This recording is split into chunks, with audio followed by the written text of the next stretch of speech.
नमस्कार मित्रांनो, कर्नाटकातील कलबुर्गी जिल्ह्यामध्ये दंडोती गावातील मुरारजी देसाई वसतिगृहात एक धक्कादायक घटना घडली आहे।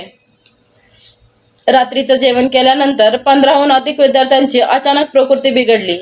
काहींना उलट्या, काहींना पोटदुखी तर काही विद्यार्थ्यांना मळमळ सुरू झाली। परिस्थिती गंभीर होताच सर्व विद्यार्थ्यांना तातडीने सरकारी रुग्णालयात दाखल करण्यात आलं। प्राथमिक माहितीनुसार दूषित अन्न किंवा पाणी यामुळे ही घटना घडल्याचा संशय व्यक्त केला जात आहे। यानंतर प्रशासनाने अन्न आणि पाण्याचे नमुने तपासणीसाठी पाठवले असून चौकशी सुरू आहे।